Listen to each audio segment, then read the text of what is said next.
Hello everyone, मी सुप्रिया तुम्हा सर्वांचं माझ्या यूट्यूब चॅनलमध्ये स्वागत करते. आज आपण गायरोस्कोप या पॉईंटचा स्टडी करणार आहोत. In last lecture we studied precession and in that case of precessional motion of symmetrical body whose axis of rotation is free to turn about its center of gravity. And in gyroscope, the axis of rotation of body turns about a fixed point and not lying on a vertical line through its center of gravity. So म्हणजेच गायरोस्कोपमध्ये axis of rotation of body हा fixed point भोवती होणार आहे, तो vertical नसणार आहे through its centre of gravity. So in such cases of precessional torque needed for precessional motion is provided by gravitational torque too. म्हणजेच गायरोस्कोपमध्ये आपण ग्रॅव्हिटेशनल टॉर्कचा गरज लागणार आहे. जसं की प्रिसेशनल मोशनमध्ये प्रिसेशनल टॉर्क लागत होता किंवा त्याची गरज होती. So what is gyroscope?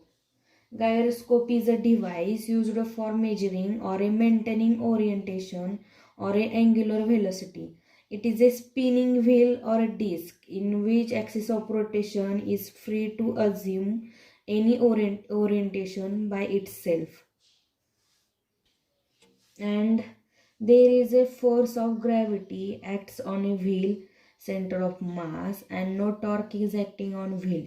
Without torque to change its direction of motion of spinning gyroscope wheel will remain the pointing in same direction.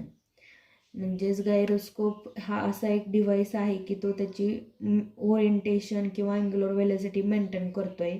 आणि गायरोस्कोप हे एक स्पिनिंग व्हील आहे, म्हणजे फिरतं चाप किंवा डिस्क असणार आहे की ज्यामध्ये axis of rotation he constant आहे किंवा त्या ॲक्सिस भोवतीच फिरणार आहे, त्याचा ॲक्सिस चेंज करणार नाही. जसं की प्रिसेशनल मोशनमध्ये ॲक्सिस हा चेंज होत होता, गायरोस्कोपमध्ये ॲक्सिस चेंज होत नाही, तर त्या ॲक्सिस भोवती डिस्क फिरणार आहे.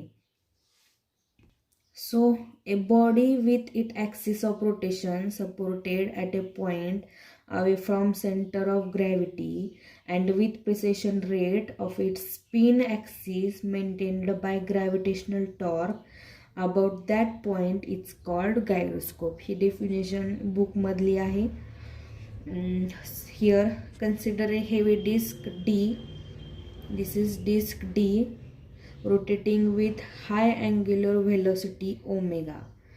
With angular velocity omega in this direction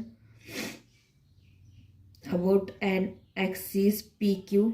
This is axis PQ and resting on vertical pivot. Axis PQ हा या pivot वरती रेस्ट आहे at point P वरती. Here let m be the mass of disc. M be the mass of disc and then the weight mg of disc act as a vertically downward. Weight mg acts vertically downward at its center of gravity O. At its center of gravity O, this weight exerts a gravitational torque T2 on it. हे weight काय करते तर gravitational torque apply करते. So gravitational torque T2 is equal to mg into PO. mg into L. This is the distance of PO given by L. If this body is not rotating, the gravitational torque T2 tends to rotate into a position of lower potential energy, that is tend to lower center of gravity. And when body is rotating about some axis PQ, the gravitational torque supplies necessary precessional torque equal to it equally in magnitude. जर ही body rotate करत नसेल तर gravitational torque T2 हा lower potential energy म्हणजेच lower potential energy that is tends to lower its centre of gravity कमी करणार आहे. आणि जर बॉडी रोटेट करत असेल, कोणत्याही ॲक्सिस भोवती रोटेट करत असेल, तर ग्रॅव्हिटेशनल टॉर्क काय करणार आहे, तर जो काही नेसेसरी प्रिसेशनल टॉर्क असणार आहे तो ग्रॅव्हिटेशनल टॉर्कच्या दोन्हीचं मॅग्निट्यूड हे इक्वल असणार आहे. म्हणजेच τ2 is equal to τ1. This is τ1 is precessional torque, τ2 is gravitational torque, and we know the value of precessional torque which we have already studied in last video or in last lecture, and the value of τ1 is I omega phi and τ2 is mgl from this equation 1. Let this equation, second equation, here the phi is a rate of precession or a precessional velocity of a disk. So phi काय होईल, तर phi is equal to mgl upon I omega. Here I is moment of inertia of disk, moment of inertia of that disk, about axis of rotation, but I is equal to mk square, which is the radius, where k is the radius of gyration of a disk. So the rate of precession becomes phi is equal to mgl upon mk square omega. Here m get cancelled, so phi is equal to gl k square omega. If t is the time period of precessional motion, then t is equal to 2 pi upon phi. So put here value of phi, this value of phi here, we get 2 pi upon gl upon 2 k square omega, and we get 2 pi k square omega upon gl. This is here, this t is equal to 2 pi k square omega upon gl. This is the time required for one complete cycle of precession motion, and this is the type of precessional motion maintained by gravitational torque called gyroscopic motion. Now we will study about nutation. What is nutation? In case of gyroscope, the precessional motion once started can be maintained at same rate of phi by gravitational torque, and if जर precision change केलं तर axis of rotation PQ rises और false, आणि जर प्रिसेशनचा rate हा हाय असेल तर axis PQ हा राईज होईल, आणि जर rate of precision is low असेल तर axis PQ will make it fall. म्हणजेच the rise and fall of axis of rotation or oscillation up and down about its position due to changing precessional rate is called nutation.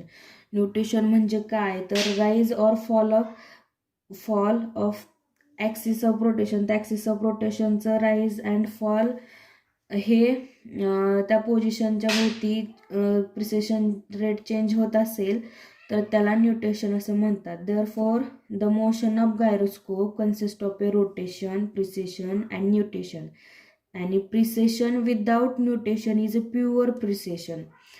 Now we will talk about centrifugal torque. जर आपण ही disk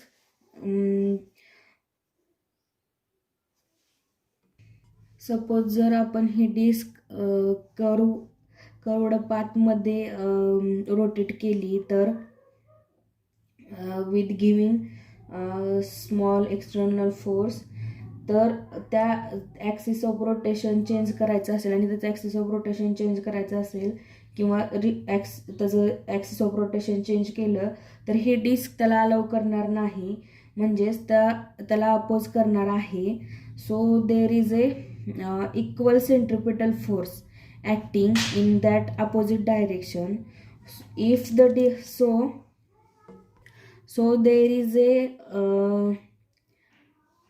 centripetal and centrifugal action coincides, and that tends to increase the frictional resistance at that point P. So if the lines of actions are different and they form couple or torque known as centrifugal torque, तर त्याची action ही different असणार आहे. तर तो काय करणार आहे, तर कपल तयार करणार आहे. त्या कपलला काय म्हणणार आहे आपण, सेंट्रिफ्युगल टॉर्क म्हणणार आहे. जर ती डिस्क आपल्याला टिल्ट होण्यापासून किंवा moving outward from centre of precision जर प्रिव्हेंट करायचं असेल तर सेंट्रिफ्युगल टॉर्क हा बॅलन्स केला पाहिजे. तर कसा बॅलन्स केला पाहिजे, तर by equal and opposite centripetal टॉर्कने केला पाहिजे. आणि this is balancing effect is supplied by part of gravitational torque. If τ3 is centripetal torque supplied by gravitational torque τ2, then effective gravitational torque causing precession τ2 minus τ3. So we have τ2 minus τ3 is equal to τ1. τ2 minus τ3 is equal to τ1. म्हणजेच this is gravitational torque, this is centripetal torque or a centrifugal torque, and this is precessional torque. So या रिलेशनवरून काय लक्षात येते, तर gravitational torque minus centripetal और centrifugal torque is equal to precessional torque. आणि हा centrifugal torque और centripetal torque कधी आपल्याला मिळणार आहे, तर जेव्हा आपण डिस्क ही थोडीशी कर्व पाथमध्ये स्पिन करणार आहे त्यावेळेस आपल्याला हा सेंट्रिफ्युगल टॉर्क मिळणार आहे.